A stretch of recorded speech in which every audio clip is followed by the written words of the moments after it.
this last week has thrown me some curveballs, and I have found myself feeling and like being in a state that I haven't been like in a while. Feeling pressured, stressed, feeling a little bit of depression, sad, isolated, alone, pressure. The last, week I got sick, I got exposed to mold, and that just sent my health into this spiral. But even prior to that, just family stuff going on, and it feels like everything just kind of snowballed onto me. And although I feel physically better, I'm not 100%, but I'm physically better, my mental health just like took a dive, you guys. And like, wow, I was meaning even just minutes ago, feeling lost, confused, pressure, sad, alone, isolated, afraid. And this is not me. I walk in faith. I've been through a lot, as have all of us. But I've always felt so much like trust. And I just found myself not feeling that way. And I had to stop myself. I had to stop. Because you know what happens as human beings, what happens when we feel that way is we go faster. That's me. I go faster. I was just sick for a week. I am an entrepreneur. I'm a business owner, and I need to work and work and work. I just lost a week's worth of work. So I'm go, produce. And the more I produced and the more I've been moving, the more afraid I started to feel. And I stopped and was like, what is happening? This is not producing the feeling that I want it to produce. And I had to ask myself, what would I say if somebody that I was working with came up to me and had this exact same experience? And it's like, stop, slow down. Don't even slow down, stop. Be still. Connect with your breath. You know what happens when we get afraid? We breathe shallow, only into our chest. We forget to breathe diaphragmatically. We forget to use the entire diaphragm, which just sends you into a different state. So stop, breathe.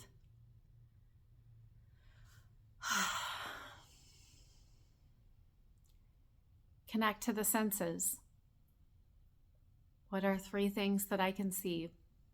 What are 3 things that I can feel? What are 3 things that I can taste?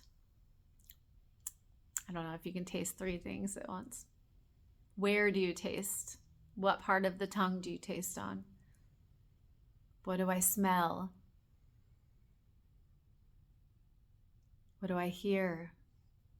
Like, connect to the senses. Because what happens when we connect to the senses and the breath is that we can be in the moment. And then pray.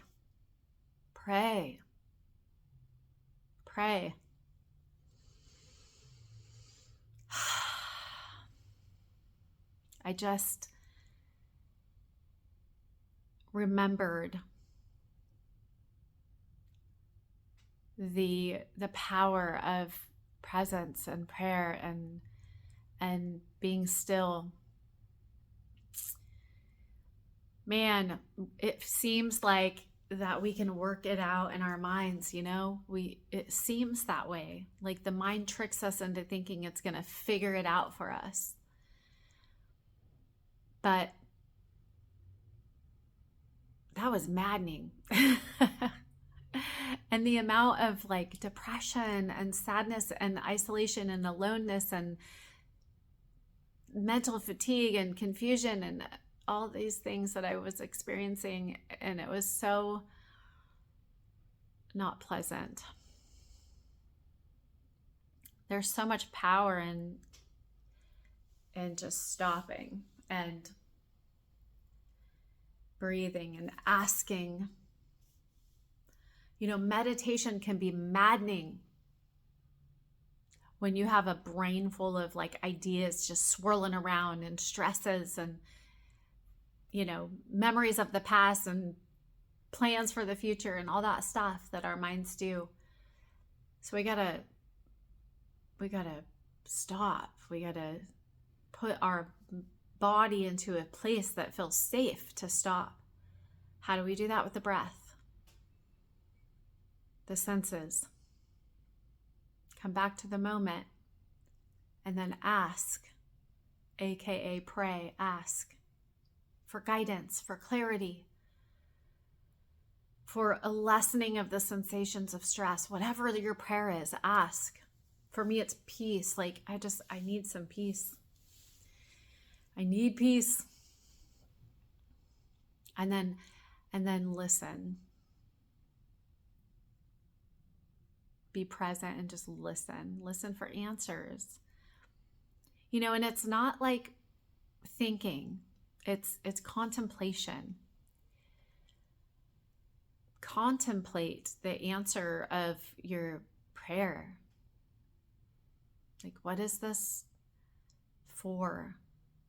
You know, a reality that I know is that life happens for me, not to me. But when I'm in that state in my mind, that's not the way that it feels. And I can forget that this is happening for me. So I can ask, what is this for? How is this serving me? One of the cheesiest, sayings is diamonds are created under pressure. Blech. So I hate when people say that, but it's true. Some of these sayings I'm like, but it's true. That's true. And if I look back at the moments in my life where I felt the most pressure, if I knew how to harness the pressure and make it work to my advantage, that pressure turned into like a fire under my butt that propelled me or moved me. So for instance, this last week, I was ill and I couldn't do really more than, if I was not laying down, I did not feel well enough to be alive. So I had to lay down. But like I said, I'm an entrepreneur and I have timelines and things that I need to do. And so that pressure and the fact that I was forced to lay down, I was like, oh, I can hop on my laptop and I can figure out how to write this PDF book. I've been wanting to write this PDF book. And it's one of those like little things that I was afraid to do because I didn't know how to do it. And it took something like me being laid out to say, well, there's nothing else I could do but research how to do this. And I wrote an entire PDF book. But if I didn't have the pressure and then the circumstances in my life, then that would have not just happened. And I don't know what that is going to do for me in the future. I don't know. Anyways, stillness, presence. And I'm not talking stillness where your mind's racing. Get your intention, your attention away from the racing thoughts. Come back to the present moment through the breath and the senses. Ask for guidance and listen. It's powerful. It's powerful.